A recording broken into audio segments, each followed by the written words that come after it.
Bueno, continuamos con la clase.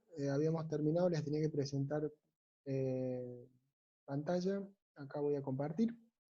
Bueno, vamos a trabajar con esta guía de diseño de condensadores multicomponentes para ver cómo es el proceso de lograr el diseño. Como les decía, originalmente para hacer el diseño multicomponente, respecto al diseño de un vapor simple, la diferencia estaba precisamente en la curva de condensación y también en la variación de la curva de condensación con,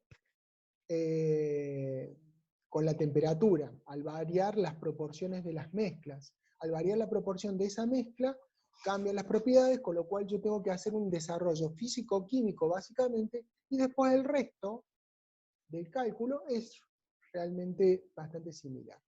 Bueno, entonces, ¿qué es lo primero que tendría que hacer en la mezcla multicomponente? Y bueno, tengo que determinar cuál es la temperatura de ingreso de la condensación y cuál es la temperatura de fin de la condensación. Eso es lo primero que vamos a hacer. ¿Cómo lo hago? Bueno, en el otro cálculo, en el cálculo de vapores simples, nosotros directamente podíamos una función de la temperatura en función de la presión de vapor, por ejemplo, la ecuación de Antoine para definir la presión de vapor en función de la temperatura, y igualando la presión de vapor a la presión que tiene el equipo en ese momento, puedo determinar a qué temperatura va a empezar la condensación. En este caso es un poco diferente, ya que tengo que hacer, es una mezcla multicomponente, entonces tengo que hacer previamente algunas cosas. ¿Cuáles son las cosas y cuál es el planteo que tengo que hacer? Bueno, la primera cuestión, nosotros en las anteriores ejercicios donde habíamos vapores simples, nosotros trabajábamos con fracciones másicas.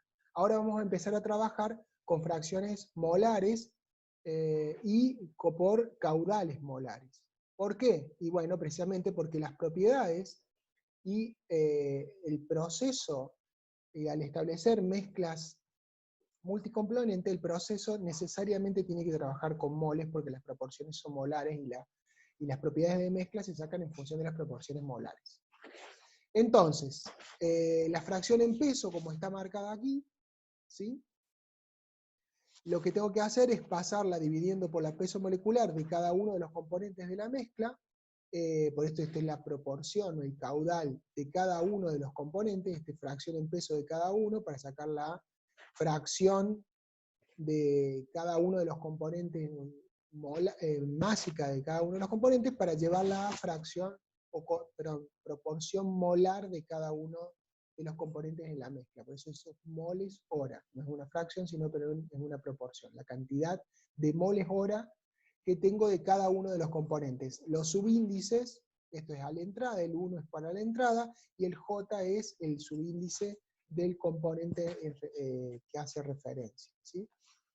Tengo que sacar la alimentación de cada componente, y la sumatoria de las alimentaciones de cada componente es la caudal molar de alimentación. Yo voy a trabajar de ahora en más con caudales molares, ¿sí? Esa es una de las primeras diferencias. Como les decía, a partir de tener los caudales molares, yo puedo establecer cuáles son las temperaturas de inicio de condensación. El inicio de condensación, como es una mezcla multicomponente, ustedes lo vieron en fisicoquímica, entiendo, o en termodinámica, vamos a sacar la temperatura de punto rocío. La temperatura de punto rocío se saca haciendo el equilibrio entre esta mezcla multicomponente, las presiones parciales de la mezcla multicomponente, como para tener la sumatoria de las presiones parciales igual a la presión total del sistema en este momento. Eso me va a dar a qué temperatura eso se produce. ¿Cómo se procede? Y bueno, se procede definiendo un valor inicial de temperatura, esto es para MATCAT, una fracción inicial que puede ser cualquier cosa, ¿sí? Cualquier valor, porque es para iterar. Establezco las ecuaciones de equilibrio, en este caso son dos componentes. La ecuación de equilibrio del vapor es igual a una constante, a la K de equilibrio, por la fracción del líquido. La K de equilibrio es función de la temperatura. Esas funciones de la temperatura yo las tengo que obtener. Eso se puede calcular en los cálculos de propiedades, ¿sí? Se puede hacer. Y hay, digamos, correlaciones para el cálculo de propiedades de distintos componentes, ¿sí? Teniendo esa ecuación de la constante de equilibrio en función de la temperatura, yo lo que voy a hacer es tratar de... Son dos ecuaciones, me falta una tercera ecuación, que es, porque yo, ¿qué es lo que tengo que resolver? Yo tengo que resolver, en el momento que empieza la condensación, la primera gota de rocío, cuál es la composición y cuál es la temperatura. Son tres variables, en este caso que son dos componentes. La fracción molar de cada uno de los componentes, yo sé que la fracción molar de cada uno de los componentes, la suma de las dos fracciones molares del líquido es igual a 1, entonces tengo tres ecuaciones con tres incógnitas, temperatura de rocío y fracciones molares de cada uno de los componentes. Es por eso que hago un given find en MATCAD para encontrar la temperatura de rocío. Con eso yo puedo sacar la temperatura de entrada del condensador y la composición de la primera gota de condensado. Ese es el punto inicial, el inicio de la condensación. Ahora, el otro extremo es cuando termino la condensación. Para terminar la condensación, yo voy a tener que establecer cuál es la relación. Y en este caso, y acá hay una diferencia respecto a lo que era vapores simples, nosotros teníamos en vapores simples, nosotros no nos importaba mucho la temperatura de salida, porque la temperatura de entrada y la de salida era la misma. Y a su vez no nos importaba el estado en cual salía la mezcla. Podía salir totalmente condensada, podía salir parcialmente condensada y una parte como vapor. Eso no nos importaba, lo regulábamos con el área superficial, nada más. En este caso, si nosotros vamos a hacer eso, tenemos que tenerlo en cuenta porque las proporciones y las relaciones molares cambian con la cantidad que se condense, con lo cual no es un dato menor y necesito saber cuál es la situación. Entonces, en este caso, el porcentaje de condensación tiene que ser un dato, es decir, nosotros debemos definir, si no es un dato lo tenemos que definir. Puede ser el 100%, puede ser el 50%, puede ser el 80%, puede ser el 90%, ¿sí? O el 98%, o el 95%, ¿sí? Pues debe ser un valor, un porcentaje de lo que yo voy a condensar. Yo voy a condensar hasta tanto, ¿sí? Acuérdense, y más en mezclas multicomponentes, existe la posibilidad de que haya incondensables. Si hay incondensables, yo debería reducir el porcentaje de condensación. ¿Cuánto? Bueno, habría que ver la mezcla y las circunstancias. Esa es una alternativa, pero también puede ser que quiera condensar totalmente y que no tenga incondensables. Si no tengo incondensables, por ejemplo, es una torre de destilación, seguramente no voy a tener incondensables, lo voy a tratar de sacar antes. Si fuese así, en ese caso, el condensador será un condensador parcial o total, dependiendo cómo es la torre, y en ese caso será el 100%. Pero si no lo es, el porcentaje de condensación tiene que estar dado en el problema, y tiene que estar definido. Entonces yo puedo establecer estas ecuaciones. ¿Cuáles son estas ecuaciones? Defino, en este caso, para estas proporciones, la fracción de vapor que va a salir en este caso son 4 separaciones, en la cuarta etapa, o la salida, ¿cuál es la fracción de vapor del componente 1, la fracción de vapor del componente 2, la fracción del líquido del componente 1 y la fracción de vapor? Estos son valores, puedo poner, por ejemplo, acá está 0,5 en todos los casos, porque en realidad es para empezar a trabajar. Puedo proponer la cantidad de vapor o la cantidad de líquido que sale, puedo poner cualquier valor, no hay problema porque eso lo va a calcular. Y una temperatura cualquiera también, que puede ser cercana o puede que no, puede ser la del anterior, del intervalo anterior para tener un dato. ¿Qué es lo que realmente es importante aquí? Y bueno, acá lo que es importante son las ecuaciones, ¿sí? Nosotros, ¿qué necesitamos saber? Necesitamos saber la cantidad de líquido que se va a producir, la cantidad de vapor que va a quedar, o sea, el líquido total que se va a condensar, el vapor total que va a quedar producto de la no condensación, la fracción de la fase líquida, o sea, del líquido de los dos componentes, la fracción de vapor de los dos componentes, fíjense la cantidad de ecos, y la temperatura. ¿Sí? Entonces son varias variables. ¿Sí? ¿Cuántas variables son? Bueno, son la fracción líquido-vapor, los 4 componentes, 2 en vapor y 2 en líquido, y la temperatura. O sea que son 7 variables. Tenemos que tener aproximadamente 2, 4, 6, 7 ecuaciones. ¿Sí? ¿Cuáles son las ecuaciones? Las dos de equilibrio para los dos componentes, vapor, cada equilibrio y líquido. La sumatoria, ¿sí? Que es el componente 1, que ingresó inicialmente en el condensador, va a ser igual a la suma del líquido final del condensador, por el componente, y el vapor final que quedó a la salida del condensador. Esto es un balance de masa por componentes, y después sabemos que las fracciones molares de los componentes que están en el líquido son iguales a 1, y las fracciones molares de los componentes de vapor son iguales a 1. Y a su vez establecemos esto. La cantidad de líquido que se va a producir es el 98% de la cantidad de vapor que entró. Este es un dato, este 98 es precisamente que yo voy a condensar el 98%. Si yo condensara el 100%, esto en vez de 98 es 1, ¿sí? 100. Y si condensara menos, sería un valor menos. Es una relación, la relación de porcentaje, el tanto por 1 de la condensación. ¿Sí? Es una ecuación, como dice acá, una ecuación de restricción. Ustedes la pueden poner o pueden no ponerla y directamente poner acá un valor 1 y poner esta ecuación. Con esto tienen 7 ecuaciones, establezcan un given find en MATCAD y pueden sacar los 7 datos que necesitan: la temperatura de salida, las composiciones a la salida del vapor y el líquido, y la cantidad de moles, caudales molares de la salida de vapor y de líquido. ¿Sí? Con eso yo ya determiné cuál es el rango. Ahora lo que me queda hacer es, lo que me queda hacer, una vez que determine el rango, ahí está. Bueno, a veces, y no está mal, hacer una comprobación. ¿Por qué? Porque yo saqué los valores, yo tenía los valores iniciales, yo saqué los valores finales, y saqué los caudales finales y las temperaturas. Siempre es bueno comprobar que los caudales sean iguales a lo que se inició, o sea, el balance de masa-cierre. ¿Sí?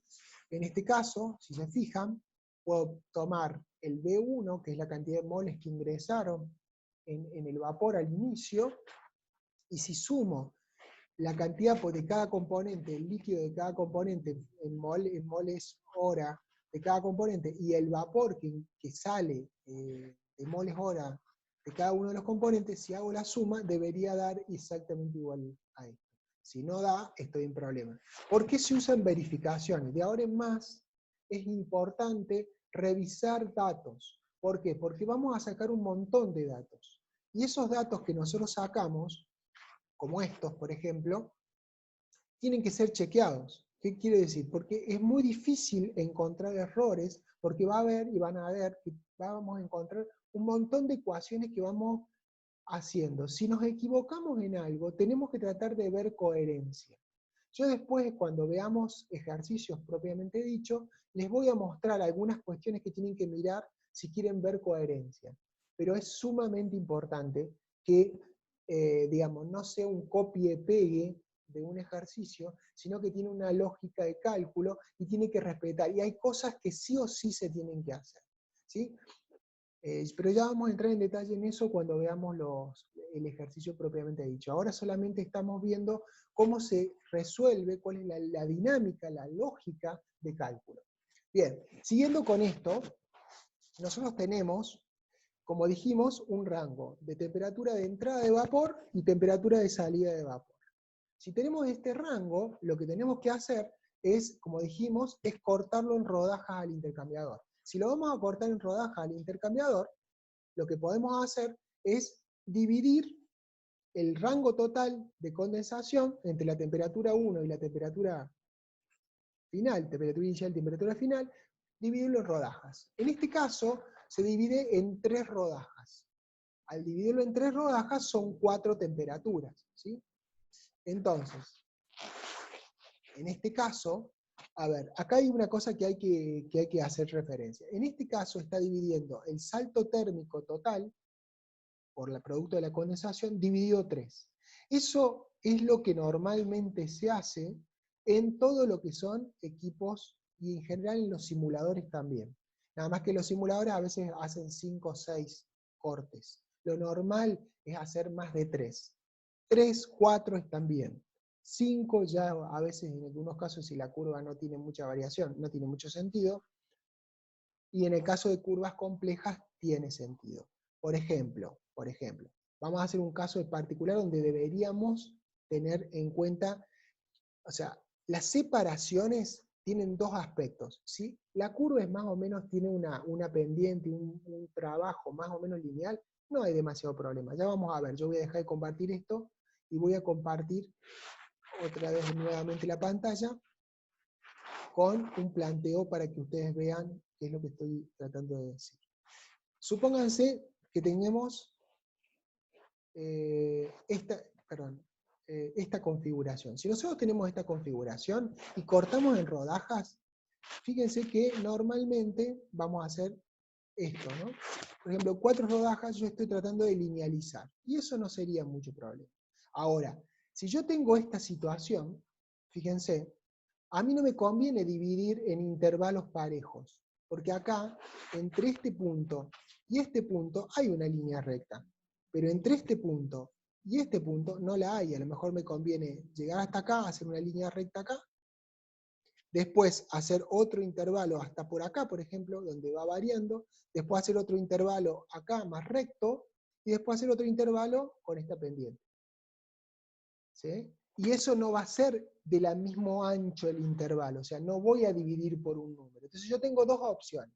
Primero, ver la curva como se hace, o puedo dividir, hacerle y ver cómo se estableció, y a lo mejor está todo bien, pero si hay mucha variación, podría elegir cómo hacerla, esa es una. Eso no se hace normalmente, pero podría ser una alternativa, o si no, directamente dividir como acá, dividir en intervalos iguales, ¿sí? Como está también hecho el ejercicio, ¿sí? Eso es lo que normalmente se hace, es eso, o sea, dividir en intervalos iguales, ¿sí? En este caso está dividido en intervalos iguales, entonces ¿qué es lo que hago? Divido delta T1, delta T4, divido 3, me da 3 intervalos, la temperatura de inicio de vapor cuando entró, ¿sí? La de salida, como acá yo calculé un delta T, es T1 menos el intervalo, o sea, voy bajando la temperatura, y así sucesivamente hasta que llego a temperatura 4. ¿Para qué me sirve esto? Para establecer cada uno de los intervalos. Y con esos intervalos, ¿qué voy a hacer? Y bueno, voy a empezar a calcular las composiciones. Yo tengo el inicio del primer intervalo, al final del segundo intervalo, que es del primer intervalo, que es el inicio del segundo intervalo, y así sucesivamente. Bien, sigamos entonces.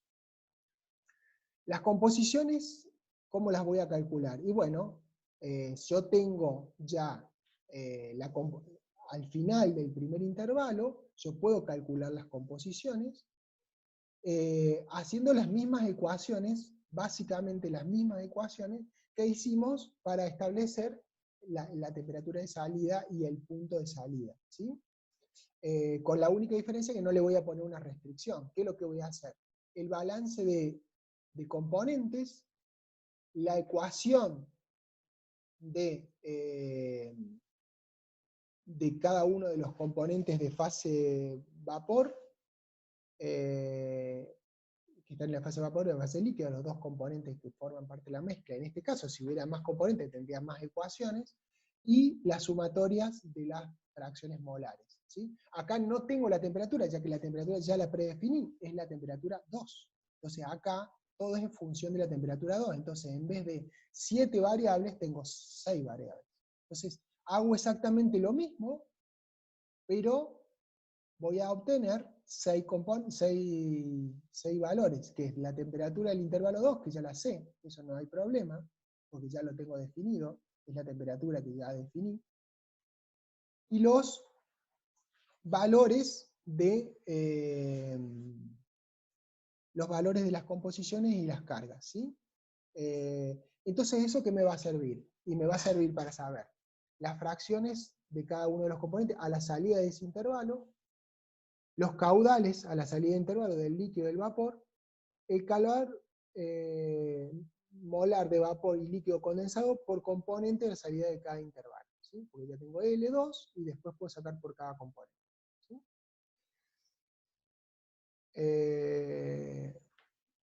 El caudal másico del líquido a la salida del intervalo. Fíjense que acá, y vamos a ver una cosa importante, nosotros vamos a ir condensando en cada intervalo. Como vamos a ir condensando, tenemos que tener claro cuánto se condensó en cada intervalo y cuánto viene de otro intervalo acumulándose, porque el líquido se va a ir condensando, y el líquido que se condense, como es lógico, va a también bajar su temperatura. O sea, el líquido que se condensó en el primer intervalo va a pasar al segundo ya líquido y va a variar su temperatura. Con lo cual también hay un efecto ahí que tenemos que considerar en cantidad de calor que se remueve. Pero eso lo vamos a ver más adelante. Bien, como les decía, una vez que yo hago esto que está puesto en un solo caso, como es en el primer intervalo, ¿sí? El intervalo 1, lo tengo que hacer para el intervalo 2, 3, 2 y 3, porque el cuarto es el último, así que no hay problema. Una vez que yo hice uno por uno, o sea que esto es exactamente lo mismo, pero cambiándole la temperatura, porque yo ya sé las temperaturas, las calculé, si se fijan, acá yo sé T1, bueno, es la temperatura de entrada, pero T2 yo lo sé, T3 yo lo sé, y T4 ya lo había calculado y las composiciones. Me falta T2 y T3, ¿sí? Habiendo calculado T2, me falta T3, yo lo debería agregar, y con eso ya tengo resuelta los caudales y las composiciones. ¿Qué es lo que sigue a continuación? Y bueno, lo que sigue a continuación y que es bastante útil hacer, es hacer una juntada de todos los valores que tuve durante cada uno de los intervalos. Acá, cuando yo pongo los caudales totales, cuánto caudal, yo podría ver si hay en principio alguna inconsistencia. Porque puede existir la posibilidad de que no cierren. Normalmente sí lo hacen, pero es una forma de ver. Este resumen, normalmente yo se los aconsejo que lo hagan, ya que si no lo hacen, existe la posibilidad de que incurran en algún error, si no se den cuenta de que hay un error, ¿sí? Bien, una vez que yo hice las fracciones, cuáles son las fracciones, cuáles son las cantidades de líquido, ¿para qué estoy haciendo esto? Estoy haciendo esto precisamente para poder calcular las propiedades, yo ya las tengo calculadas, para poder saber cómo varían, cuáles son los caudales que se van produciendo en cada uno de los intervalos, pero ¿con qué objeto final? Y con el objeto final de poder sacar la cantidad de calor que se produce en cada intervalo.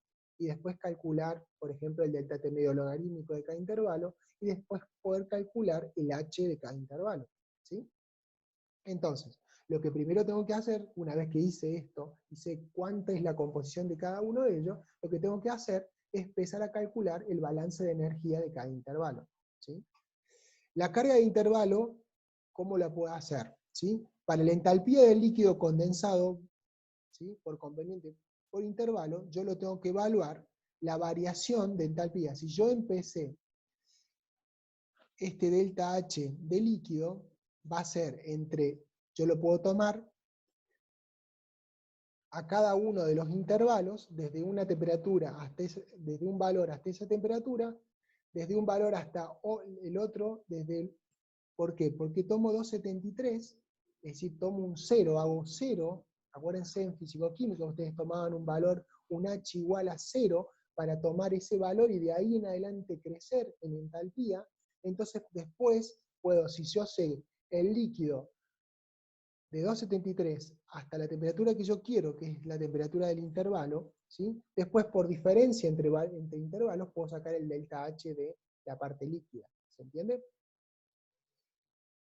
Para el caso de la entalpía del vapor por componentes, yo debería hacer un integral, perdón, un integral que sería esta, ¿sí? La integral esta va a ser de 273, donde tomé el 0 de entalpía, hasta la temperatura de ebullición de cada uno de los componentes, fíjense que acá está ante cada uno de los componentes, del Cp delta T, más el delta H de condensación en función de la temperatura de ebullición, más la de cada componente, ¿no? Más la temperatura de ebullición hasta la temperatura del intervalo del Cp por delta T. Es decir, ¿qué quiero decir con esto? Puede haber componentes que están sobrecalentados. ¿Por qué? Porque si bien es una mezcla que va condensando, hay elementos que a lo mejor no están condensando. Con lo cual, si no están condensando porque no llegaron a la presión de vapor de equilibrio líquido-vapor, entonces están sobrecalentados. O sea, están con más temperatura, es un gas. Entonces, por eso es que yo estoy haciendo la construcción, como hacían en físico-química, para llegar a un punto, iban construyéndola. Eso, este delta H, la sumatoria de los delta H, le daría el delta H de mezcla. ¿Sí? Una vez que yo saqué estos dos delta H, desde el momento, desde el 273 hasta la temperatura de intervalo, lo que voy a hacer es hacer el conteo del H del intervalo, que sería del vapor, ¿sí? Del H del vapor, por el caudal del vapor, ¿sí? Y del punto 2 va a ser el delta H del líquido, o sea, desde un punto hasta el otro punto, ¿sí? Del intervalo inicial y final, más el delta H del vapor en el punto 2, evaluado en el final, por la cantidad de vapor que se mantiene al final. Acá está lo que se mantiene o se produjo de líquido. Entonces, esta diferencia menos esta diferencia, que es el H1, o sea, la cantidad de vapor que entró al intervalo, y la cantidad de vapor con la entalpía que entró al intervalo, ¿sí? Y la cantidad de vapor que quedó al final del intervalo, y la cantidad de líquido que se produjo en ese intervalo, yo puedo sacar por diferencia el calor, ¿sí? El calor de ese intervalo. Este sería para el primer intervalo. Para el segundo intervalo, ¿cómo lo voy a hacer? Y bueno, lo voy a hacer de la misma forma. Tengo estos de referencia. Para el intervalo, tengo que sacar el valor del intervalo 3, o sea, terminó en el 2, o sea, del inicial el primer intervalo es el T2. T2 es el fin del primer intervalo. T3 es el fin del segundo intervalo, pero yo ya tengo los valores de T2. Entonces lo que tengo que hacer es diferencia, ¿sí? ¿Qué voy a hacer? Yo sé que el 3 va a ser el H de líquido, el delta H de líquido, entre el estado inicial, ¿sí? El estado final, inicial del intervalo y el final del intervalo, por la cantidad de líquido que hay al final del intervalo, más el delta H de vapor del inicial y el final, el delta H que se produjo por esa vaporización, acuérdense que viene de acá, por el caudal que quedó al final del intervalo. Con lo cual, la diferencia entre el H2, el estado 2 y el estado 3 me da el delta H del intervalo. Y ese es el valor de Q. Hago lo mismo para el Q3 y después puedo hacer una sumarización de los calores, ¿sí? Lo mismo puedo hacer, el calor total va a ser el calor de cada uno de los intervalos, ¿sí?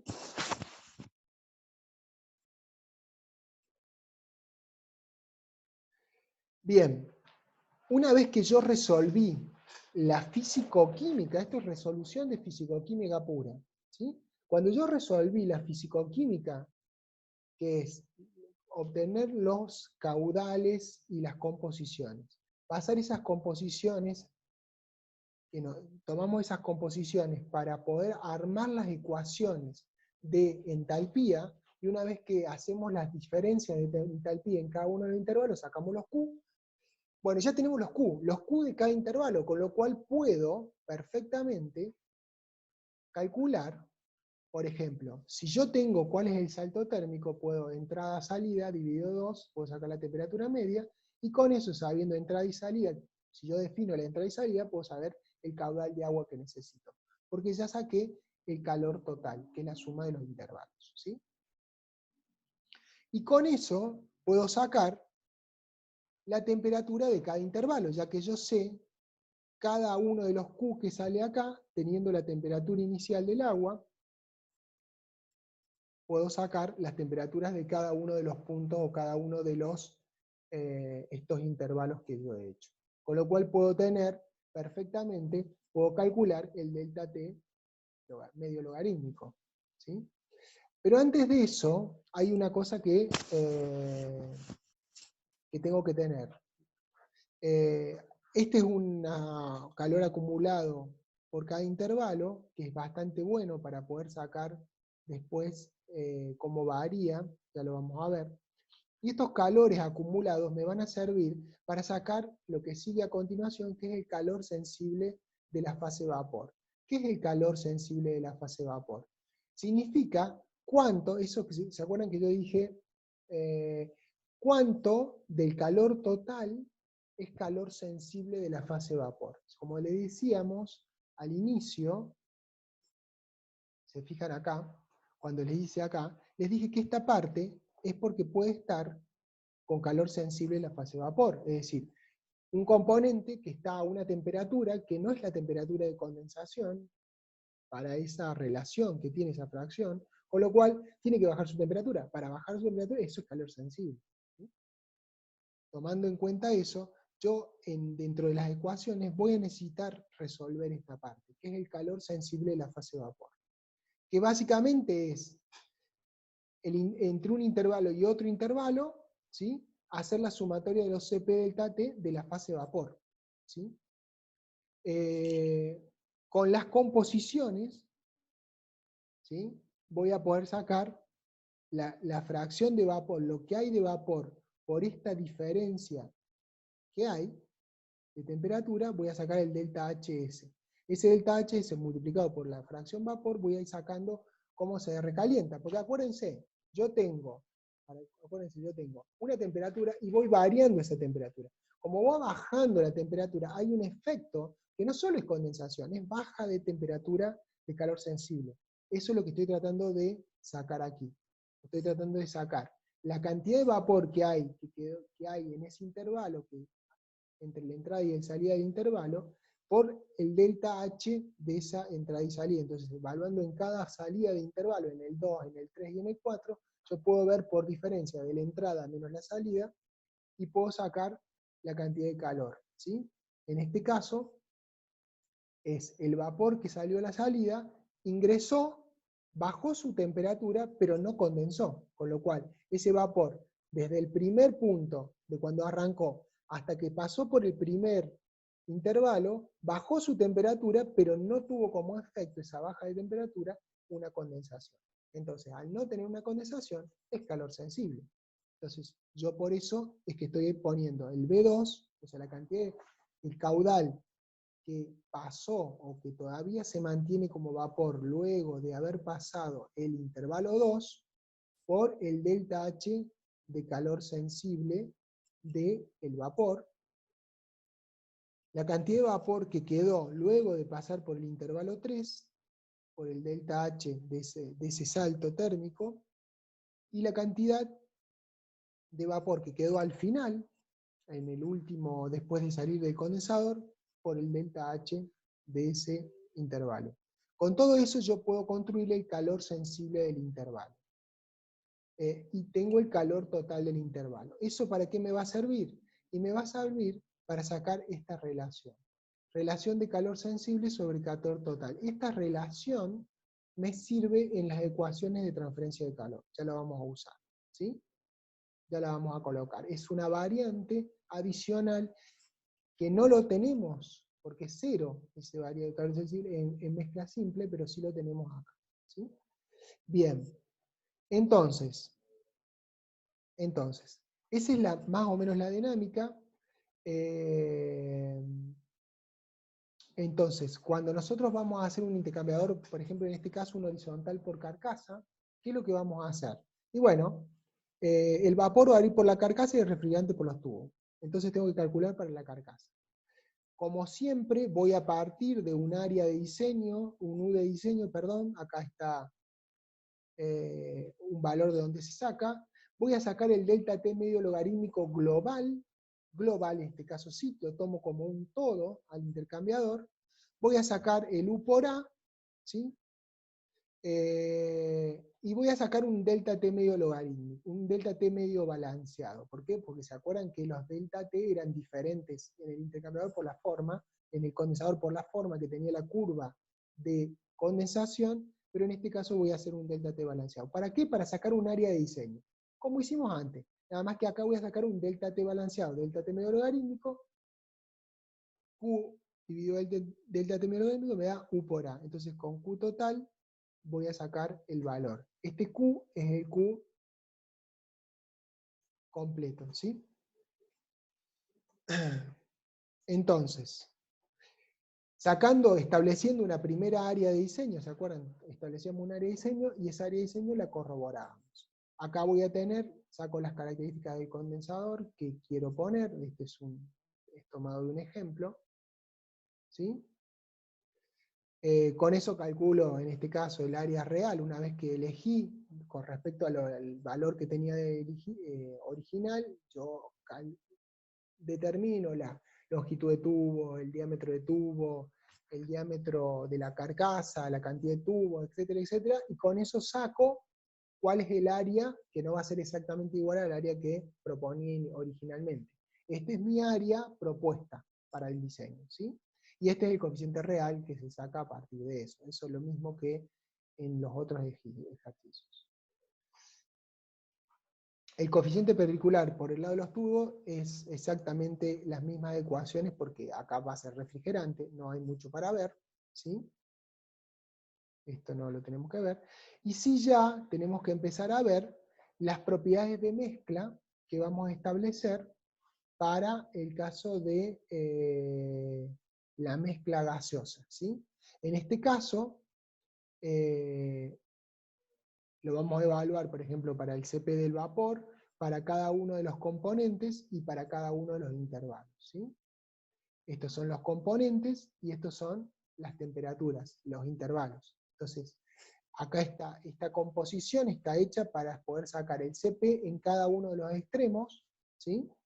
De cada uno de los intervalos que ponemos, ¿sí? Bueno, acá está el valor de Boyle. Estos son todos los propiedades ya tomadas de las ecuaciones de propiedades, pero ya teniendo en cuenta la propiedad de mezcla, ¿sí? Bueno, para la mezcla líquida exactamente igual, sin problemas. Sacamos todos los valores. Y después, el cálculo en sí, el cálculo de coeficiente de transferencia, es exactamente igual de lo que se hace el cálculo y el corrección por arrastre. No hay mucha vuelta con esto, ¿sí? La ecuación de Wallis, todo lo que dijimos es exactamente igual. Entonces, ¿cuál es la diferencia? La diferencia está en esta parte. Acá se saca un coeficiente de transferencia de calor sensible, ¿sí? La diferencia está acá. Es decir, no solo van a sacar el coeficiente de condensación, sino que van a sacar un coeficiente de transferencia de calor sensible, como si fuera un gas que se... Y después van a sacar un U así. ¿Qué significa? Van a tener el H, que es el H de condensación, más el H del otro lado, del lado del tubo, es decir, del lado del refrigerante, ¿sí? Van a sacar un H medio por cada uno de los de la entrada y salida de un intervalo, y van a sacar el U de cada uno de cada uno de los intervalos, este U de cada uno de los intervalos tiene un término, fíjense, el H promedio, fíjense que el H promedio es el H de un punto, el H del otro punto, acuérdense, a ver, se lo voy a poner, lo voy a bajar y voy a subir la... Acuérdense, nosotros estamos estableciendo intervalos, ¿sí? ¿Qué es lo que voy a sacar yo? Una vez que yo resolví esta ecuación, este ejercicio, yo tengo las composiciones acá, tengo la composición acá, tengo la composición acá, tengo la composición. A su vez tengo la cantidad de vapor acá, la cantidad de vapor y líquido, la cantidad de vapor y líquido acá, la cantidad de vapor y líquido acá, la cantidad de vapor y líquido acá. A su vez, tengo las propiedades de acá, las propiedades de acá, las propiedades de acá, las propiedades de acá. Entonces yo lo que voy a hacer es voy a trabajar como si esto fuera un solo intercambiador. Para hacer eso, ¿qué es lo que puedo hacer? Y bueno, voy a sacar cuál es el H acá de condensación, cuál es el H de condensación acá, y voy a sacar el H medio, el que marca como si esto fuera una relación lineal, ¿sí? Por eso es que, vamos a proyectar de nuevo lo que estábamos viendo, por eso es que acá yo saco para un intervalo el H antes en el inicio y el H en el fin del intervalo dividido 2. Lo mismo que el caudal, porque acuérdense que hay el caudal de gas. El caudal de gas es el caudal, lo que ingresa en el intervalo y lo que sale, hay una diferencia, porque hay una parte que se condensó. Entonces, esa diferencia yo saco un valor de medio, y estoy entendiendo que el caudal se comporta, empezó condensando y condensó la misma proporción en todo el intervalo. Eso lo puedo hacer en la medida que lo haga en intervalos. Si lo hiciera para todo el contexto, eso no sería correcto, ¿sí? Entonces, esto puedo sacar el U de cada uno de los intervalos, y con el U puedo sacar el área de cada uno de los intervalos, ¿sí? Acá puedo sacar el delta T, U por delta T, el delta T de cada uno de los intervalos, es decir, el inicio del intervalo, al final del intervalo, cuál es el delta T medio logarítmico que tenía, de un intervalo y del otro intervalo, ¿sí?